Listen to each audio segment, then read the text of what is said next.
All right. Good evening again, everyone. Thank you so much for sharing your night with us. I see a lot of familiar names and a lot of new ones as well. So, thank you for being here in day XX of quarantine. I hope everyone's still okay. I also want to thank Charm in advance for having the foresight to really organize this thing because we have a sense of normalcy in these abnormal times. So thank you, Charm. And if you haven't followed her yet, you can go to Ready2Adult Ph. Okay.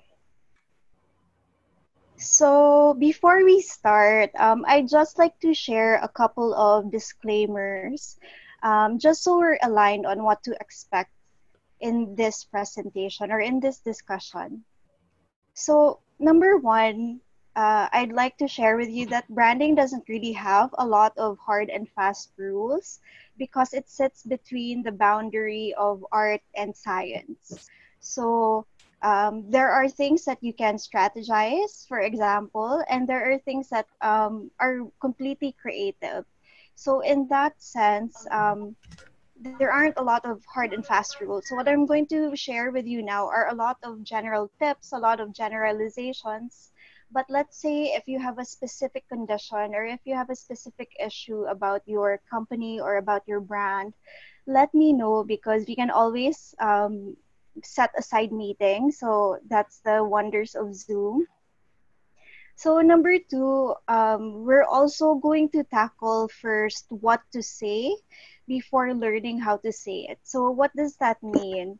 Um, if a lot of you are expecting, let's say, how to make a new logo or how to choose colors for your brand, we're not going to tackle that as of yet. We're going to focus on how to craft your brand message because if the message isn't clear to you, it certainly wouldn't be clear to your customers or to your audience as well. So we can park those executions for now, and maybe some of my contemporaries can help you out with that in Branding 102. Diba, Jack? Um, so number three, we also want to make sure that there's a good number of case studies here. No, some of you might be here just to enhance your personal brand, and some of you would probably also have your own product, your own service, your own company. So these examples that we'll be sharing with you now are a mix of both so that we get to ground the conversation on both situations. And then lastly, let's have an engaged discussion. So we're going, as I mentioned, I'm going to be sharing a couple of case studies. So hopefully the conversation isn't one-sided. So while won't be able to see a lot of your comments or a lot of the engagements, feel free to interrupt me in between if you have a question before we move on to the next slide. Okay, so I'd like to share a couple of things lang about me. I'm a storyteller, both as a profession and as a passion. So as a profession, Charm was telling you, we are part of a company called Dual Story. I'm the chief brand strategist of Dual Story. Charm is a partner. So what we do is sorry, go ahead, Charm. I didn't say anything, sorry. Oh, okay. I don't think Sorry. that was So me. so what does Dual Story do basically? So we consider ourselves a small scale, high value agency, and our purpose really is to help others who do good look good. So we mainly focus on companies that have social good initiatives, or you have an intention to do good in the future, or let's say you have a sustainability component. So those are the companies that we're attracted to. So prior to that, I was also the creative director and manager for Bose Coffee for 3 years. Um, and then all in all, I have a 16-year experience in the industry because I started at 17. I remember my first account was SM North Wing. So at that time, bago pa to siya. So that's how old I am na. As a passion, I also write a lot of long form essays. So some of my essays have been published in 17 book collections so far. They've also been studied in some universities in Vietnam, Hong Kong, Laos, and South Korea, among others. Um, and I also published my first book in 2018. So it was a collection of travel essays. And I'm currently working on my second book. So that's enough about me. I'd also like to hear from you. So it's your turn. This slide has a dual purpose. So if I'd like all of us to be engaged. If there are any volunteers who want to introduce themselves, I hope you do so in this format. This is also the format by which our discussion is going to be grounded upon. So let me just give you an example now. So my name is, for example, my name is Michelle. So what are you? What's your professional affiliation? Or maybe you don't want to be you don't want to have a personal affiliation. You can also say I am a mother, I am an artist. Me, I want to introduce myself as a writer. I like what I do, which is writing. I like it because it enables others to be comforted by shared experiences, and it also helps me understand the world I live in. So just to share with you, the fourth statement is your benefit to others. And then the fifth statement is why you do what you do. So let's say if you have a company, you can easily skew this exercise a bit. For example, we are Jollibee. We are, what are you? We are a Filipino food chain. We love serving Filipino comfort food. And why do we love it? We love it because the benefit to others is this. We bring family and friends together over a simple meal. And we do it because it makes us proud to be Filipino. So if you're extra, if you have and if you're forward thinking, you might want to also answer the bonus question, which is, in 5 years, where do you think you'll be? So let's start. Is anyone willing to volunteer? Don't worry, no, walay wrong answers, Annie, I swear. You guys can chat it if you guys are shy. I can just read it out loud. Anybody want to volunteer? I can do it, I guess. Wait, Go, hold on. Charm. Sige. Sige, para people won't be shy. Sige. Okay. Wait, you guys can see me. Okay. Hi guys, my name is Charm. I am a finance director and I like personal finance. I like it because it helps me reach my goals, and it also allows me to educate people who have trouble with their finances. And in 5 years, I want to be able to, just on the top of my head, maybe I want 1,000 people to be financially literate through the works that I do. So, yeah. Oh, that's awesome. Thank you. Thanks, Charm. Maybe we can have one more and then we'll move on. Guys, don't be shy. Wala dyan wrong answers. Okay, I think someone chatted. I'll just read it. Okay.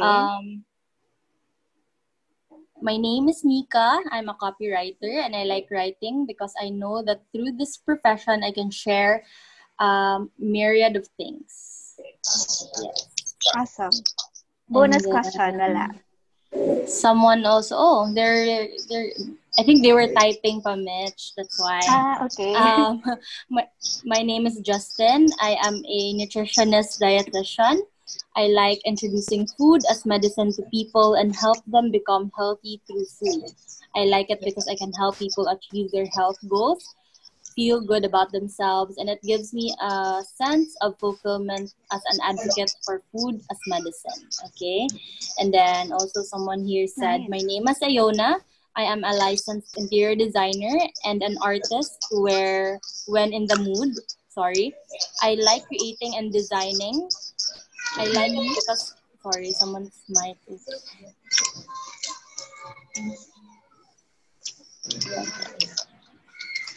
Sorry. Where was I? I like I it like because I it can help because people express themselves through my own interpretation. And in 5 years, I want to continue creating. And then last, I think someone said, "My name is Marvin. I am a manager and okay. a travel agent." Wow. I love connecting people Nice. to the world. I love it because it allows people to see the world, create memories, and expand their horizons. And it brings joy and satisfaction knowing that their lives are changed forever. In 5 years, I want to be part of an airline that continues to bring families and the world together. And then Awesome. Nice. we Okay. have a follow up from Nika. "I like what I do because I know that words are compelling." This is from the copywriter. Are Okay. compelling, and it's great to see how people are influenced by what they write or read. In 5 years, I want to keep Mm-hmm. putting myself out there. And then last, "Hi, I'm Kenneth. I'm a student at De La Salle University." Oh, hi. "I like Oh, to study hi. personal finance. I like it because everyone deserves to be financially literate, and it makes me feel good knowing that people could be financially literate and be rich together. In 5 years, I want to be a pilot under Cebu Pacific." Wow. Animo Lasal. Yeah, Jet is also from Lasal. So, yeah. Wow, Yes. thank you everyone. Thank you. So for those of you who didn't answer, didn't share their answers, that's okay. You can answer it silently. You can write it down if you want. So without you Mitch, knowing sorry, it, there's one more. okay. I'll just share Sige it. go. Para. I'm Sige go. Stan. I'm a photographer and I tell stories through pictures. I help people showcase their spaces as well as tell stories of people and places. In 5 years, I will be somewhere out in the world traveling long term. So, hi, Stan. Beautiful. Is that I'm a Charm. I'm stan? an alcoholic. No, I'm just kidding. Okay. Back to Mitch. All right, thank you so much. Thank you to everyone who decided to introduce themselves. So, without you knowing it, you've actually already given all of us an elevator pitch of your brand. Okay, so let's dissect the statements one by one, right? Okay, so first off, you've given us your brand name. We won't discuss that in this session because I feel like a brand name is where it's coming from, comes from a personal place. So I'd rather leave that be. So what we're going to focus on are these 5 elements to your brand story. So when you answer the second statement, you also gave us your product, right? So regardless of whether you consider your product if it's you're considering it as a personal brand, your product is actually yourself. Number two, you also gave us your service. Number three, you gave us your point of promise. We're going to go through that in detail later, what that is.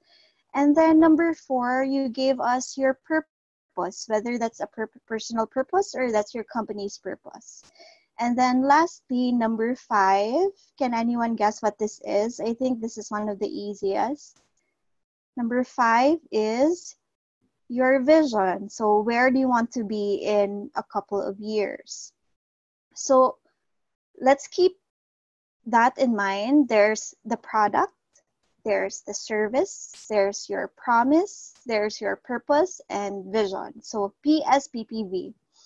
So, sige. Okay, para sa next slide, we will digress a little. So, just to give you a short history, nga naman eh, why did the world need branding to begin with? How did it start? So first off, I think there's really an intrinsic need in everyone to want to be remembered, right? All want to leave a mark in the world. We want to have a certain space in the world. We want to occupy space. And the older generation, the ones in 2700 BC, those people were no different. So um, at that time, domestic branding was very strong. So when I say domestic branding, it refers to domestic agriculture. So before, diba, there were a lot of cattle, a lot of cows, and um, the herds, because they keep on mixing with each other, tend to get lost. They tend to be transferred to another herd, or at times, a lot of people might also want to steal some cows from your herd. So what happened was, because people wanted to put a certain ownership, a certain brand, then they made the first logo mark, which is essentially a brand in the hide of cows, right? Um, so those are one of the things that where branding serves as a functional purpose. It was a long time ago. It went as far back as 2700 BC in Egypt. But next to that, what happened was, because agriculture grew, the idea of wanting to transport things also grew. So in the 1500s, you didn't have a lot of transportation options. So in many ways, we were forced to go local or artisanal, right? It wasn't a selling point. It was a lifestyle. So if you had a dress made, for instance, you somehow knew that as kani nga craftsmanship kang aling nana ni, or kang aling boboy ni, ana. But all of that changed with the coming of better transportation options. So, for example, if you were a dressmaker in Paris, you now had the option of transporting your dress to the US. And that eventually made people realize nga, times sa, I'm really I'm selling more than just a piece of cloth sewn together. I'm also selling my ideas. I'm also selling my design. I'm also selling my name. And I'm also selling the prestige that it comes from Paris. And so people started realizing that there was more to artisanal trading, and they started branding their work. So, for example, with this photo, you would see that there's a signature pattern that's made by artisans in India. So when they move it to, let's say, the UK, you would know who the artisan is, or you would know who the supplier is. So number three, everything sort of became hyper intensified during the Industrial Revolution. So does anybody know why that is? Ngano ni change man tanan during the Industrial Revolution?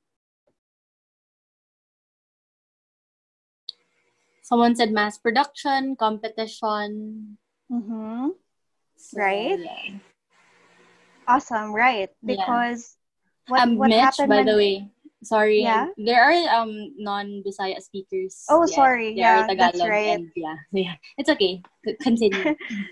That's right. Sorry, guys. Okay, so with the coming of the Industrial Revolution, something tremendous happened, and that's the parang it's the um, uh, it sort of hyper intensified the process of machine work, right? Because there were a lot of machines that were being manufactured in the Industrial Revolution. So let's say with the industry of soap, for example, there were a lot, instead of, let's say, an artisan being able to make 10 in one day, a machine now has this ability to create 1,000 in one day. So that really intensified, you're right, when someone said mass production, because it did intensify mass production. But you're right also when you mentioned that it also intensified competition. So let's say with soap, for example, um, they look the same because the molds were the same. And so you couldn't really tell what a pear soap is from an ivory.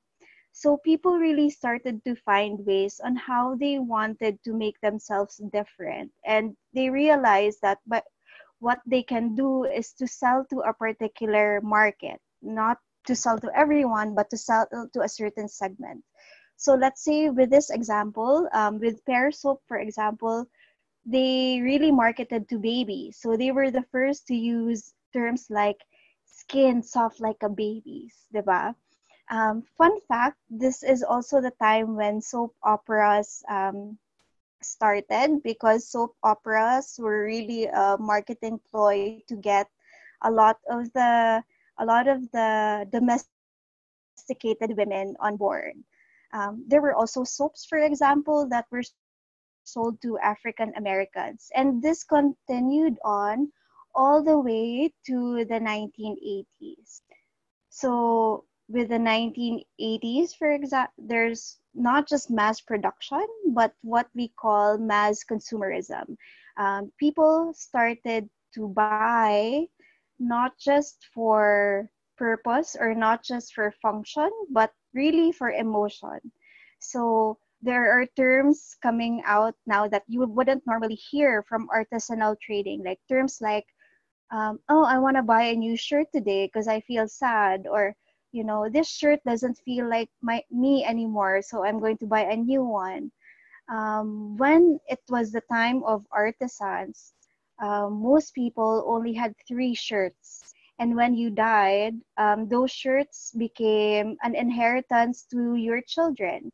So that was how valuable it was. But when mass consumerism came, um, of course, a lot of these things, trying to differentiate yourself, trying to go above competition, really started to be hyper intensified. So if you are a follower of trends like I am, you would know that most of these trends are cyclical. So a lot of people, a lot of marketers are also starting to say that the age of mass consumerism is now over, and we're going back to the idea of artisanal trading. And that's why you have concepts now like local, like artisanal again. You also have the rise of influencers, because people are getting tired of corporate branding, and they want to go back to the idea of people wanting to have a face to their brand again. But sige, I'm digressing now. I'm getting excited about the history of branding. Let's move on to more contemporary times. So, what is a brand nowadays? How do people understand brand?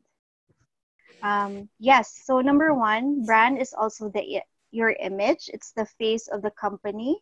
It's the first thing that uh, consumers would normally see. So for example, a logo, the uniforms of your sales staff, the ambience that you have. So all these craft the image of your company.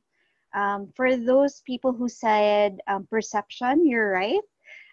Brand is also what others say about you when you're not in the room.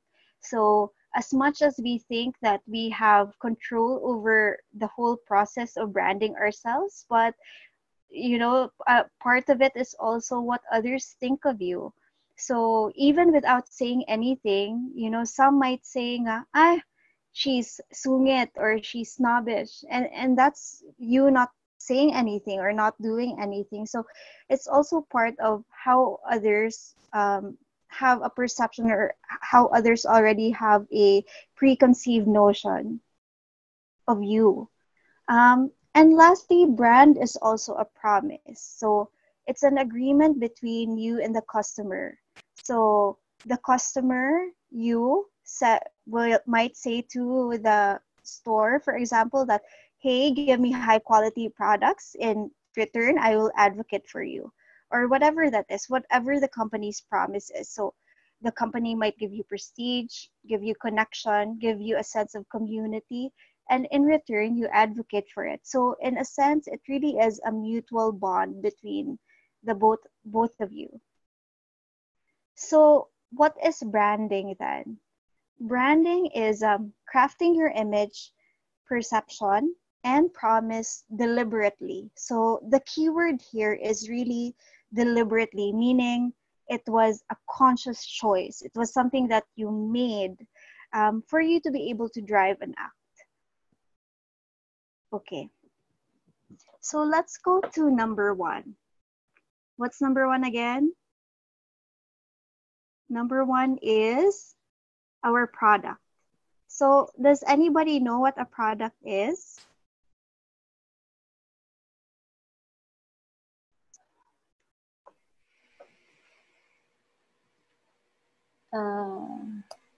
Tangible good. It's an offer. Tangible good. Mm-hmm. Maybe it can also be a service. Yes, that's right. That's right. One you So are selling or services. Yeah. yes. So brand is both tangible and intangible. It can also be visual and digital. So a product is anything that can actually be sold. So in theory, you can productize anything, right? You can productize your service as a graphic designer or as a writer. That's considered a product. You can also productize, let's say, your website or your blog. That's also another product. Of course, the most common is brick and mortar, meaning or something tangible like manufactured goods. So the product is really considered one of the most functional parts of your story. And if you're thinking in terms of personal brand, the product is yourself. So a lot of companies, and this is the mistake that we usually have, is that a lot of companies consider the product as the star of the story, um, when really it's also really just another character. Um, of course, the mistake is understandable because there wouldn't be a Nike without shoes, right? Or um, there wouldn't be a milk tea shop without milk tea. But it's really the product really just serves as a has really a functional purpose lang in mind. So for those of you who are still crafting your products, it is essential, and these are the couple of things that you have to keep in mind. Um, Products need to have an immediate use, or at the very least, there should be a perception of urgency. What does that mean? So, meaning you have to elevate your product into something that people need now. Um, you might ask, for example, what about pre-needs, like, for example, educational plans or um, insurance? Um, those things are um, important, but not a lot of people are willing to pay for them then and there, because as we mentioned, it's pre-need. So let's say if you don't really have a sickness, or you don't have kids, for example, then you put this at the back of the burner. But the challenge really is for, let's say, pre-need brands is to create a perception of urgency. So if it's not there, people really aren't willing to let go of their money, right? Another thing, if you're still developing your brand, is to realize that products really have a life cycle. So the life cycle is very much the same as a human life cycle. So you start at the beginning, then there's a growth stage, then there's a maturation stage, and then ultimately there's also a decline. So eventually products also decline. They have a tendency to have a loss of sales or a loss of interest of in terms of consumers, or the market would probably change from the time that you conceptualize or manufactured it. So what is our key here? The key is to really anticipate the decline. I think one good example is, let's say, Lee Jeans. See, Lee Jeans started with selling to farmers. They were the first ones to put a pocket in overalls. And then what happened was it reached the decline stage, and so they rebranded it to Cowboys. And then from Cowboys, they rebranded it again to market to schoolboys. And then eventually they decided to make it more contemporary into the Lee jeans that we know today. So key to that really is to anticipate the decline and make sure that you're ready for it. So there are times though that the product can be made as the star of your story. So when is that? Um, when the when your product is a true innovation or when it's proprietary. So innovation means that you're the first in your market. There's no one like it before. There's no one that precedes it. Proprietary means you were able to gain rights or trademark or a copyright for you to be able to use it in XX amount of time.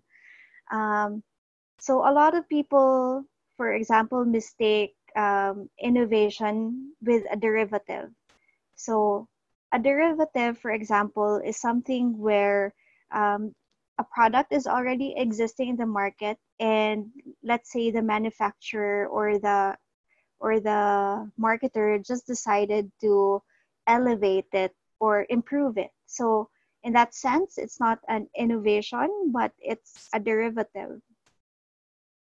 Is everyone good so far? Am I talking too fast, Charm? You're good. Okay, sige. Everyone's So good. as a storyteller, what do you need when you're examining a product as part of the characters in your story? So very important is really product knowledge. How well do you know the product? Do you know the strengths? Do you know the features? Do you know its weaknesses? Do you know how it can be marketed to as a potential opportunity for future use? All these things you have to study, um, like your Bible. You have to make sure that every feature you keep in mind, because otherwise you wouldn't be able to gain as the needed credibility that you need to sell. Um, let's say, for example, that your product, you know the weakness of your product. So what do you do with the weakness? Let's say you know that your product is defective or does not sell as much to a certain extent. What do you do with the weakness? Anyone? Improve on the weakness. Improve on the weakness. Find Okay, that's solution to one. make up for the weakness. Find solutions. Okay. Hide it. Hide it. Okay. Jet says hide it. Create a Okay. promotion. Mm-hmm. Yeah. Okay. I like hiding it.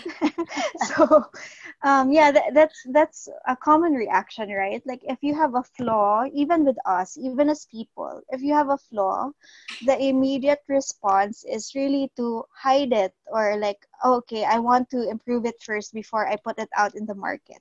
Yeah. But let's Someone say you says don't. here embrace weakness. Sorry. Someone said embrace weakness or change Embrace weakness. perception of it. Yeah. Who said that? So Maki said embrace weakness. Marvin Okay. said settle in a niche, and then Justin said change perception of it. And then Vincent said acknowledge weakness and turn it into something it would benefit everyone. Oh, So shucks. I'm so impressed. I'm so impressed, really, because you're right. Instead of hiding it, you can use the weakness to your advantage. Okay, so the disadvantage of hiding it is that ultimately your competitors might find out about it, or your customers might find out about it. So it parang serves as artisanal arsenal. It serves as arsenal to what they can say about you. So um, another route, which is a more creative route, is to use your weakness to your advantage. So I'll give you a very good example of that. Okay. Is anyone familiar with Volkswagen ads of the 1950s? Okay. So these are the Oh. award-winning Volkswagen ads. Just to give you a short history, in the 1950s, nobody wanted to buy a Volkswagen anymore because they came after the war, and then it was also a project of Adolf Hitler. So no, in essence, no one in the New World really wanted to touch it. On top of that, the design was really outdated because it was meant to be a Volkswagen. So that's why it's called Volkswagen, right? Because it's the Volkswagen. So um, Japanese companies, for example, like Toyota and Honda, and even more progressive German brands like Ford, were so forward thinking in terms of design that Volkswagen really couldn't keep up with it. So what the marketer did at this point was to highlight the weakness and say that, okay, um, I'm for those of you who want to think small, this car is for you. For those of you who are hardworking, homely individuals who don't really fit the luxurious modern car of today, this Volkswagen is for you. They even went on to say, right, in the third one is they even acknowledged that the design was ugly, but it serves as a functional purpose to someone else. And so uh, you're right. This is one of the examples of how we can really use our weaknesses to our advantage. Okay. Let's see another question. Let's say you tried everything that you can, but there are really certain industries that have a very thin differentiation in the market. Like, for example, you can only have so many lechon manoks in the world, or you can only have so many bakeries or bake shops. What do you do? Uh, Anyone?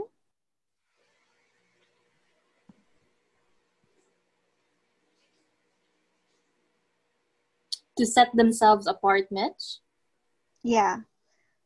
Okay. Let's say your product is not it. Your product doesn't set you apart. Yeah. Um, Someone I think. said, okay, Mm-mm.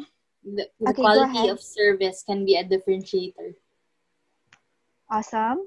Okay, Yeah. And you're then, right. I'm a smart kayo. You guys are so smart. thank Right. you, Okay. thank So you. Oh, yeah. thank you. Okay. See, everyone is a born marketer these days. So awesome. Okay.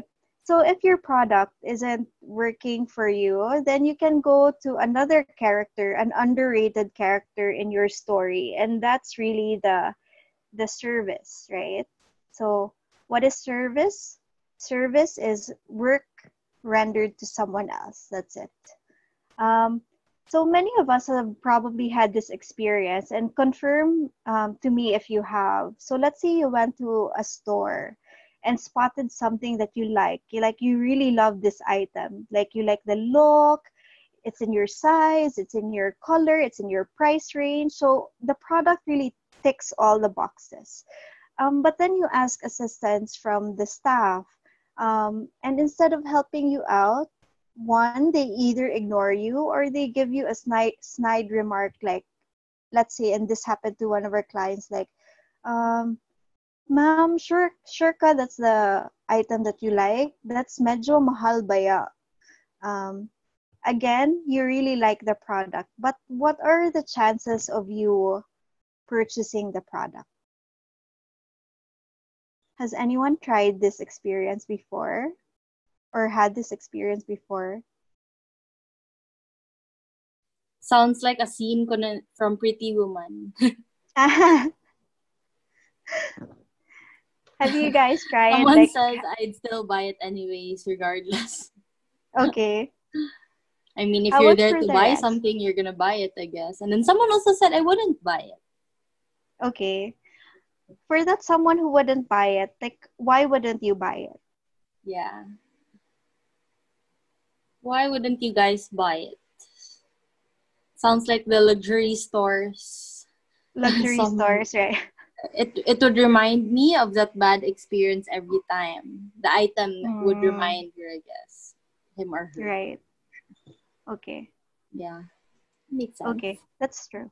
You Okay. guys can unmute, ha? You guys, baka you Yes. guys are shy because of my reminder, but you guys can unmute. Maybe it depends on how we perceive things. Mm. So, this is one thing that's different from the product, right? Because the product stays fixed, like whether it's good or bad, it stays fixed. But when you talk about service, it's quite it's a variable because it's very dependent on people, on humans, and their ability to interact. So for me, service is really the secret star of many of our companies. So as managers, if you've ever had people under you or if you have staff under you, our immediate priority is really communicating to customers because of course we want to have sales, but the more we expose our brand to, let's say, customers without exposing it first to frontliners, then you have a misaligned story. So the first thing that we need to ask, first off, in terms of service is, does your team really understand your brand? Do they know your vision? Do they know your mission? Do they know the values and your origin story and the things that you stand for? Um, and most importantly, do they really believe in what you say? Do they see it practiced in, in the values of in the everyday operations? Because sometimes the hardest ones to convince are really your frontliners. And if they're not convinced, how can they convince the customer? Diba? Um, the other thing to remember about service is that the success is really um, measured at the point of contact. So it it's measured by how the customers feel when they interact with your brand. So one question that we constantly need to ask is, how do we make our customers feel prioritized? How do we make them feel important? And how do we make them how do we drive ownership when it comes to our brand? So one thing to remember also is you can make service the star when you have a branded customer experience. So what does that mean? What is a branded customer experience? It is all the little details from the start of from the customer going inside your store to the time that they leave. It means that you are aligning the human interaction into something that fits the identity of your brand. So what do storytellers need at this point? You need, if you're able to muster it, you can meet with your staff and come up with a service roadmap. So what is a service roadmap? Um, it's a map that tracks the quality of your service and the identity of your service from the time that a customer enters the store to the time that they leave. Another thing to remember is you need to invest in your people when you make service as a star, because they are also the stars. The frontliners are the stars in this case. So just to give you an example of how service was really able to change the brand and even the whole industry in itself, maybe you guys are familiar with this. So, Unsa, what brand is this? Anybody know? Starbucks. Yeah. Boss So, coffee daw. boss. Okay. So Starbucks was really the first to revolutionize the idea of what a branded customer experience is. Um, and we call it the Starbucks effect because normally, before Starbucks came in, coffee would be considered as a commodity. So nobody would pay like $5 for it. Even in our setting, right? Probably only pay 30 to 50 pesos for it. But what Starbucks did was to elevate the idea of drinking coffee into experiencing a good cup of coffee in their stores. So how did they do that? So from the very beginning, from the start pa, you immediately smell the coffee in the store. And that's huge plus for those of you who are multisensory or for all of us who are multisensory. um, and then what's your next interaction? Your next interaction is probably with the barista, who asks for your name. So something that intimate immediately creates a connection. If you're a return customer, that same barista will probably will probably give you your usual order and will put your name, put the correct spelling of the name in your cup. So again, another intimate connection. And then Starbucks was also the first to really ask for feedback.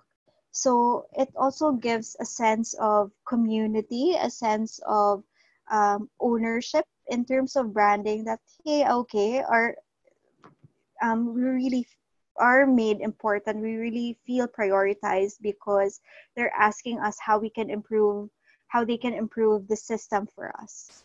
So Starbucks was the first to put brochures, to put community boards in their stores. Of course, it's still in their stores now. Um, yeah, so they're calling it the Starbucks experience. It's a proprietary service model now, and a lot of services around the world are also learning from them. Okay, uh, every everybody still with me?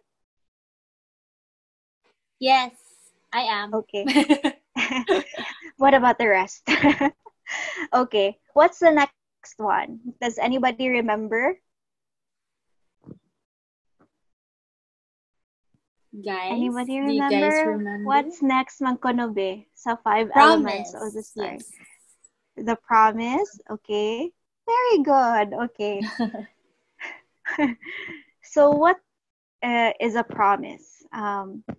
It's what your company delivers as a value. Or very simply, it's the answer to the question of the customer, what's in it for me? So in Bisaya, it's diba, unsay naa, or in Tagalog it's probably so ano ngayon, diba? So um for me to be able to easier state it siguro, let me give you na lang an example. So we're talking about the product, and then let's say the technical feature of your product and the benefit. So most people, especially new salespeople, they just uh, put in a feature, right? So let's say we're selling a car, and then the car has can go 0 to 60 miles per hour in 7 seconds. Um, so the customer, if you stop in that part of the narrative or the story, the customer will probably ask, so ano ngayon? What's in it for me? And the customer doesn't want to think for themselves because they're already bombarded with so many messages. So you have to spell it out for them. And you spell it out through the benefit. So let's say you are a family man or a dad. What does this feature mean to you? Let's say if the car is speedy, what does this mean to you? So it could mean that you're saving time so you can safely come home to your family every day, 'di ba? Or let's say we're talking about shoes. Um, what's the future of the shoe? So typically you talk about, and this is Nike, by the way, a herringbone rubber sole with better grip. So if you're an athlete, you'll probably be asking, so what's in it for me? Um, let's Does anybody know? Like, can you give me one benefit? Let's say if you have better grip, what does that do to the athlete? What does this feature do to the athlete? Someone says non-slip. Non-slip, great. Yeah. Sige, Better let's deepen that. stability. Okay, Less that's chances a of feature, accidents. right? Okay. Yeah. You look hype. Someone's guess who said that, but yeah. You look what? You Hype. look? Oh, okay. Um, Sige, let's Less deepen that prone to because, injury. Yeah. right, You okay. can Now, run now we're faster. talking. Cool air flow Yes, to the feet. Make you live forever. yes. Better performance. I don't think a Okay. shoe can make you live forever. Nice one, Mom. Yeah. So Yeah, if more you're an athlete, comfortable. Yeah. comfortable, Sorry. yeah, right. So if it's comfortable, if you have better stability, if let's say you have more durability, it won't make you live forever, but it can optimize your performance. And as let's say if you're a professional athlete, wouldn't you want that instead of really a salesperson telling you, this has better grip, or this has like a proprietary herringbone pattern. So we always want to focus on the benefit because it is ultimately the benefit that will sell things and not necessarily the feature. But of course, for all of us to be able to do that, we need to have a very thorough understanding of our market. Because let's say if you're talking about shoes, not everyone is an athlete. So you have to look at the market or look at your audience in different ways. And of course, you have to match the promise to the person. So let's say if anyone promises marriage, it's a great promise. It's a promise that is extravagant, but let's say what if the girl or what if the guy doesn't really want to get married? So in that sense, we really need to match the promise to the person para hindi naman masayang yung benefit mo. Nagtagalog na ko for everyone's sake. We can feel Okay, it. so Thank you. I know. Okay, so how do we match the promise to the person? We know that as people, we already have particular biases, right? We already have preconceived um, notions about the product because we're born in a certain state of life. That's our milieu. So, the most important, of course, is the economic factor. Because let's say if you're selling to someone who cannot afford it, your product stops being aspirational, but rather it becomes a painful reminder of something that the person cannot afford. So when you're talking about economic factors, you look at what is a person's standard of living, um, what's the personal income, and more than that, what is the family income in combined. Also, does he have assets? Are there things that might not be in the bank account but can be sold to make money liquid for him or her? The next, of course, is of course a personal factors.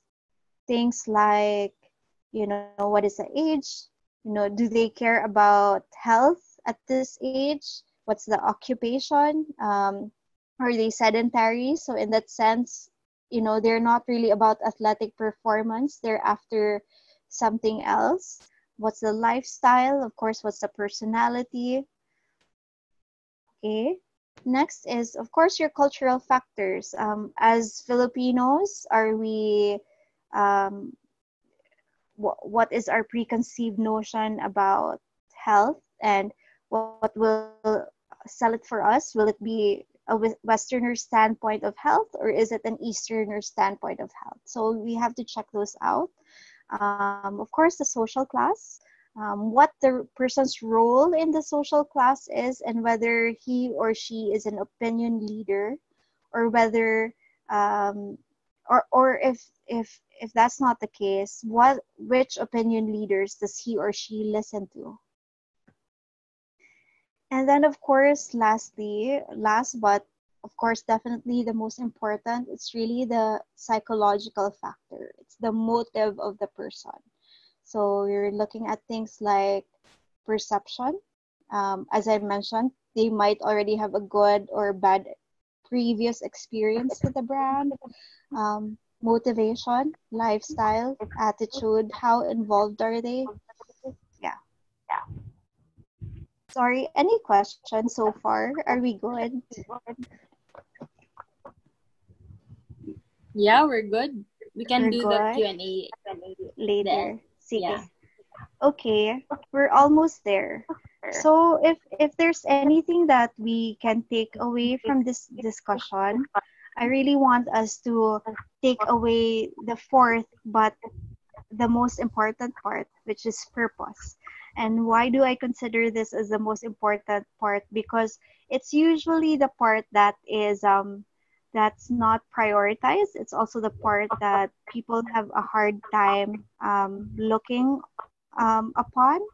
So if the promise is looking outward, you're looking outward in terms of what the customer needs. Purpose really is about looking inwards. Why do you do the things you do? Um, so very simply, purpose is really, why does your brand exist in the first place? Um, what is the purpose? What is the cause? Or what is the belief? Um, So I'll share with you a tool. This is not my tool. This is a tool that came from a marketing guru called Simon Sinek. You can check him out on YouTube. And he talks about selling your why. And he mentions that in all the successful brands that he studied, including Apple, including the Wright brothers or Martin Luther King, and all those other brands that really stayed with us throughout history, he was able to codify a certain pattern in terms of storytelling that makes us remember them in history. And he calls this the golden circle. So the first part of the circle is your what. The second part of the circle is your how. And the third part of the circle is your why. So in the context of this discussion, your what is your product or products, right? Your how is your process or your service. It's how you do things. Um, And then your why is, why do you do the things you do, or your reason for being. So for me to illustrate this, I'll give you a very specific example na lang sad later on. The reason why this is important is because based on studies, people do not buy what you do anymore. They're tired of you marketing their product. They buy why you do it. Or in other words, they do not buy for functional purposes, but they buy for emotional purposes. There's a study that states that after the third purchase, people throw logic out the door and really just focus on emotion.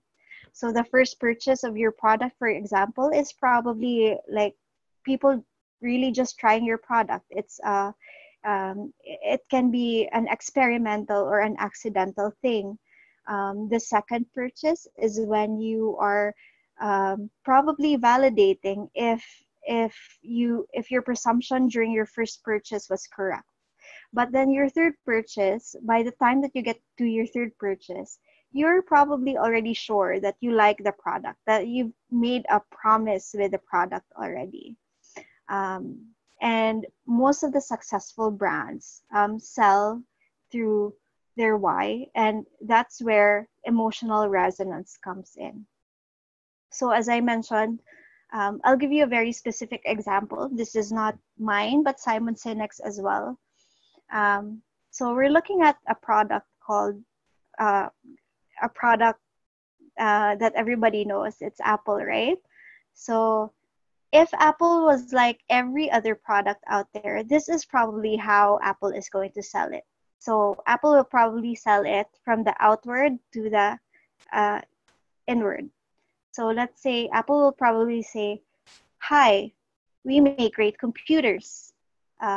They have beautiful designs, they have an easy interface, and they're user friendly."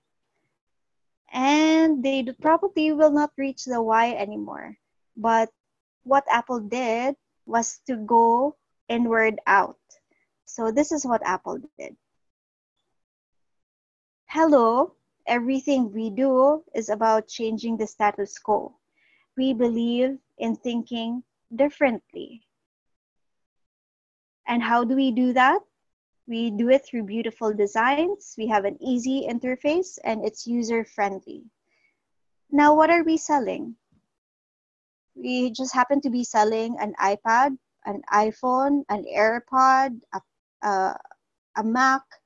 Um, and so in this case, the product almost becomes secondary or even tertiary to the purpose of the company.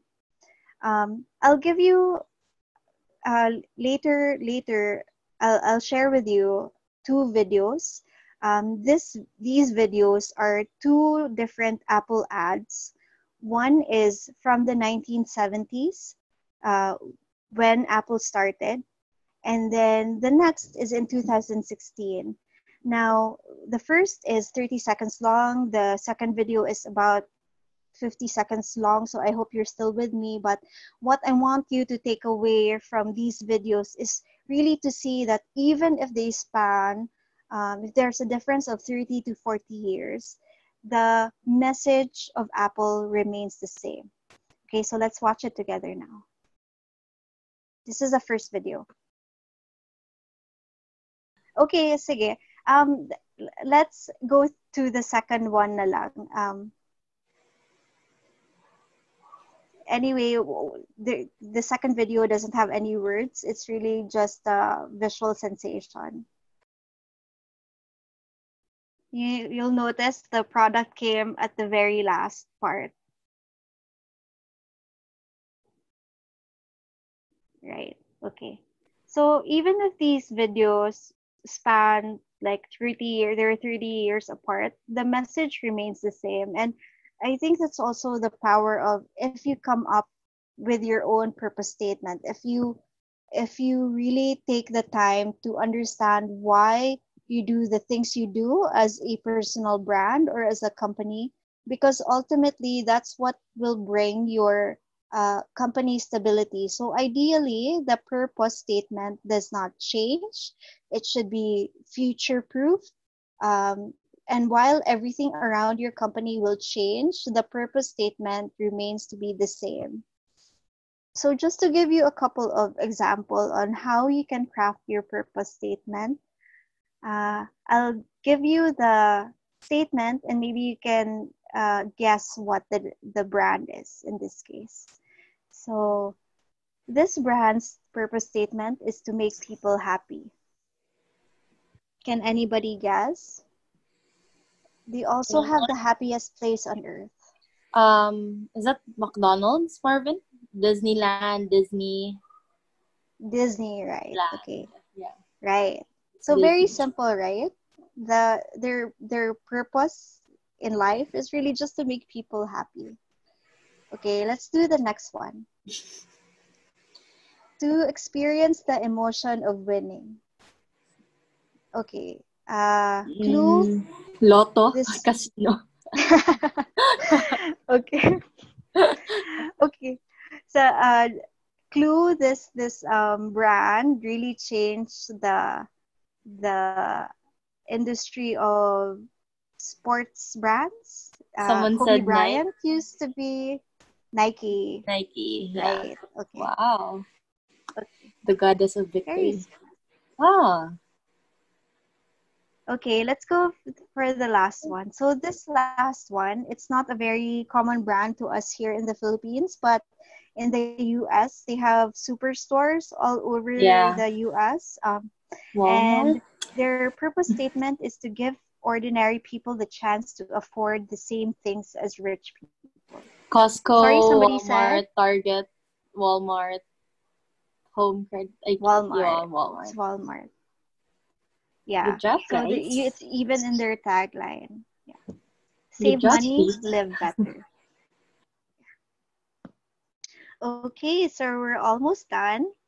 We go to the fifth one, which is our vision. So this one is the most understandable, right? Your vision is really where you want to go in the future. But how different is it to, let's say, your purpose? Just so we don't mix both. Your purpose is really your past. It's your origin story. So ideally, it should not change. It's the story of how you came to be as a brand.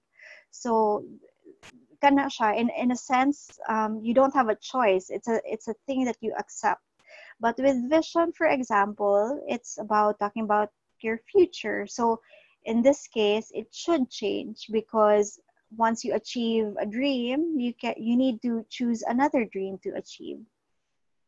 So if what does a storyteller need in this case? Storytellers need what I call the BHAG or the bag, which is a big, hairy, audacious goal. Your goal has to be, um, in a way, not small. It doesn't. It's not something that you can achieve in 5 years. So it has to be something that is forward thinking and life changing. So the next is also your vision in terms of statement has to be quantified. So it has to be something that you can prove to your customers that you were able to achieve. So let's give you an example on what how you can craft your vision. So with those two parameters in mind, given that you need a big, hairy, audacious goal, and you also need to quantify the goal, let's go with the same brands. So if the purpose of Disney is to make people happy, this is their real vision statement, by the way. Their vision is to be the world's leading producer and provider of entertainment and information. Okay, so given the two parameters in mind, is it big? Is it audacious? Yes, diba? It is because we're talking about spanning the world here. Um, is it quantifiable? Yes, it's also quantifiable because, for example, you can count the number of platforms that Disney has sold, or you can count the number of movies Disney has sold, the number of theme parks Disney has made. So in a sense, it's really quantifiable, and they can, if they achieve this, they can claim it. Um, it's a powerful tool of promise that you can achieve the next vision as well. So with Nike, to bring inspiration and innovation to every athlete in the world. Diba? Grabe ka big ilang goal. Grabe ka audacious as well. It's very forward thinking. Can they quantify the goal? In a sense, yes. You can also quantify it by, let's say, the number of athletes that they've sold to, or the number of athletes that they've sponsored, or the number of athletes they gave scholarships to. So there are a lot of ways to quantify this vision. Finally, we can go to Walmart. So be the destination for customers to save money to no matter how they want to shop. So, of course, very easy to quantify. It's just the number of stores, right? Because they want to be the destination of choice. And the next is no matter how they want to shop. So, targeting different segments in the market from the probably the mid-income shopper to the lower middle income shopper uh, to the C and D shopper. Okay. Um, so there's actually we're done with the five elements, right? So again, that was product, service, uh, promise, purpose, and vision. So there's also a secret ingredient to formulating to having a successful brand that is not in these five elements. And the secret ingredient really is consistency. So are you being consistent in how you're telling the story? Because it's always tempting to change the story midway, right? If you hear something from the customer, you feel tempted to change the narrative right away to be able to cater to that customer, to be able to cater to that industry, or to ride on the usos of the moment. But being consistent, really, just to share with you, be, prior to I think in the 1950s, there were only 500 messages that people were bombarded with, 500 messages a day. Um, but now, with the age of social media, we are bombarded with over 5,000 messages a day. So even if you feel like, I don't want to share this story anymore because it's redundant, it's tiring. As a person, as someone who's narrating the story, I feel like I'm saying it over and over again, and it's nothing new. But because people really aren't focused on you all the time and they're bombarded with 5,000 messages a day, it really helps to be consistent in your messaging so that you constantly give the same promise, the same purpose, the same vision every time. And that really builds credibility among your customers. Other than that, what are the other benefits of branding? So, if you're like me, you can finally answer this question. Ngano mas mahal man ni kaysa generic? Has anyone ever asked you that? Or why is this more expensive than the generic brand? Yeah, Translated. sorry for the Manila audience. Yeah, it translates to why is this brand more expensive than generic brands? So if you branded your brand well, you already have the advantage of the immediate perception of higher quality, right? Because there's the idea of traceability. If you have a brand, customers can easily trace it, and that gives them a sense of security. Second is you answer the question, why is this so expensive? Ngano mahal man kaayo ni? Because you get to dictate your economic value. Like, if you can imagine, like, um, let's say with Starbucks, you're talking about the product cost is only at what, 5 pesos, because you're just really basically giving coffee and giving the cup. Um, and that's that for some it might be unfair for you to be able to have such a high margin, but if you have a good brand, they don't they you can easily justify that by changing or by elevating the perception of your brand. So you have that ability to dictate the value. Okay. It also lets you answer this question, why is my brand or why is my product more expensive than the other? And makes you stand out from competition.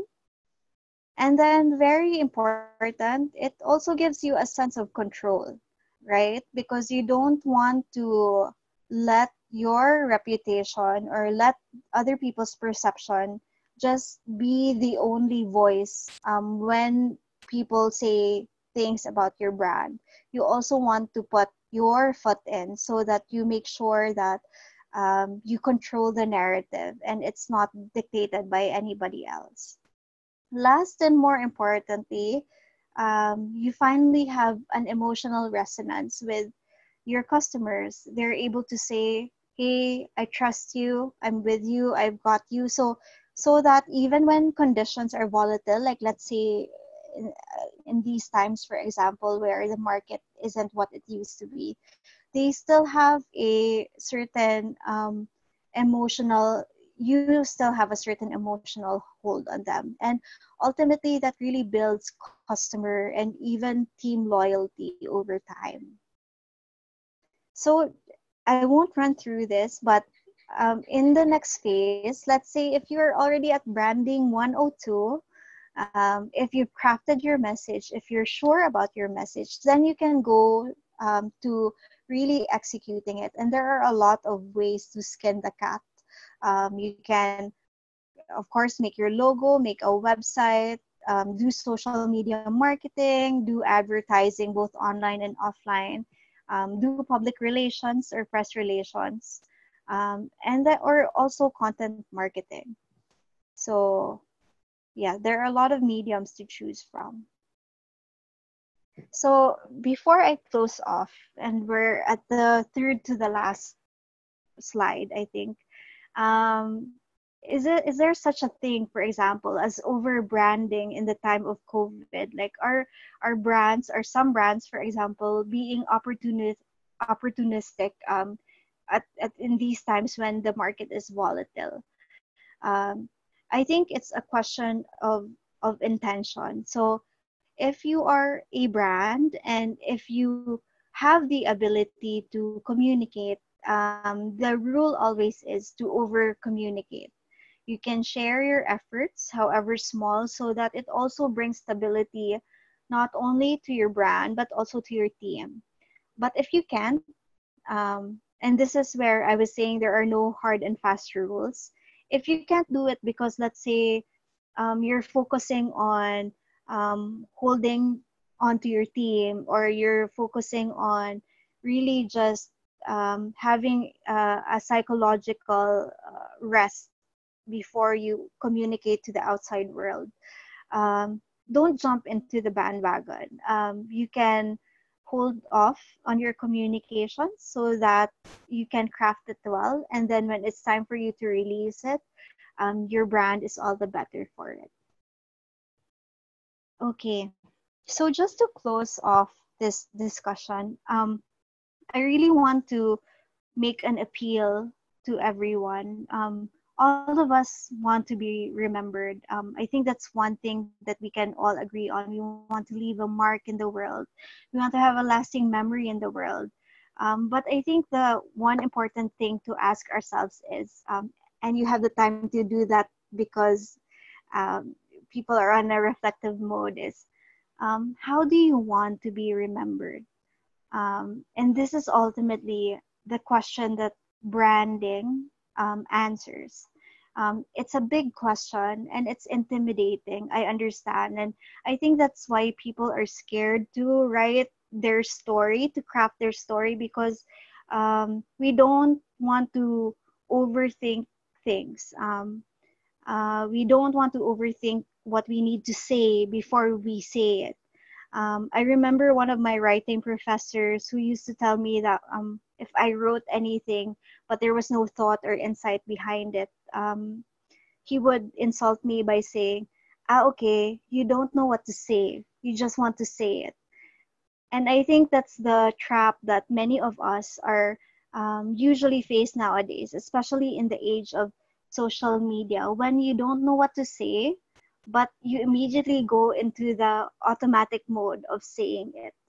Um, so it pays to take lessons from traditional storytelling mediums, like what we went through kanina, and mediums like newspapers, for example, where if you get it wrong, you have to admit that you're wrong. In social media, for example, you can easily change it, but with, let's say, with a newspaper, you have to issue an erratum. So I think that's also one mindset that we need to be in nowadays, especially when everybody's so sensitive. So also have to start taking in the do it once and the do it right philosophy when it comes to branding.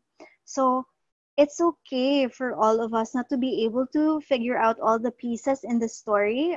It's hard to find your purpose. It's hard to find your promise or your service, what makes your service different. But um, I think the keyword again is, as long as you're trying to deliberately piece everything together, um, then your brand or your product or your service will be all the better for it, because you made a conscious step on how you want to be remembered rather than letting others dictate your story altogether. So that's it. Thank you.